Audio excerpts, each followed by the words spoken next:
5 मई 2019 की शाम अमरावती शहर के फ्रेजरपुरा थाना अंतर्गत वेंकैयापुरा में शाम के वक्त एक लड़की बकरियों को चराकर अपने घर वापस लेके जा रही थी। तभी रास्ते में एक आरोपी वृत्ति का व्यक्ति सैयद जफर अपनी गाड़ी से जा रहा था। उसी वक्त लड़की के साथ चल रहे बकरियों के झुंड में से एक बकरी ने उसकी गाड़ी पर सींग मार दी, जिसके बाद आरोपी ने गाड़ी से उतरकर बकरी चरा रही लड़की को गालियां बकी, आपत्तिजनक शब्द कहे और उसके साथ ही उसका दुपट्टा खींचा, जिसके बाद लड़की ने यह सारा मामला अपने घर पर बयान किया। उसके परिजनों और रिश्तेदारों ने आरोपी सैयद जफर सैयद नासिर के घर पहुंचकर उसे मारने की धमकी दी और गालियां बकी, जिसके बाद दोनों ही पक्षों ने फ्रेजरपुरा पुलिस थाना पहुंचकर एक दूसरे के खिलाफ आपत्तिजनक शब्द, जान से मारने की धमकी और धमकाने का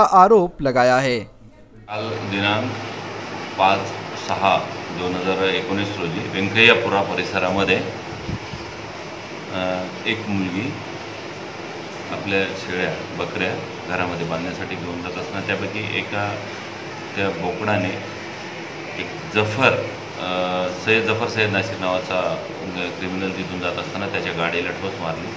त्यावरून त्यानं तिला घाण शिवीगाळ केली आणि त्या मुलीची ओढणी वगैरे ओढली। या कारणावरून पोलीस स्टेशनला एक गुन्हा नोंद झालेला आहे। याच गोष्टीची माहिती मिळाल्यानंतर सदर मुलीच्या नातेवाईकांनी आरोपी जफर सैयद नासिर याच्या घरी जाऊन त्याला लाठ्यावर येऊन जाऊन धमकी दिलेली आहे। अशा प्रकरणावरून 2 गुन्हे काल पोलीस स्टेशनला दाखल झालेले आहेत। धन्यवाद।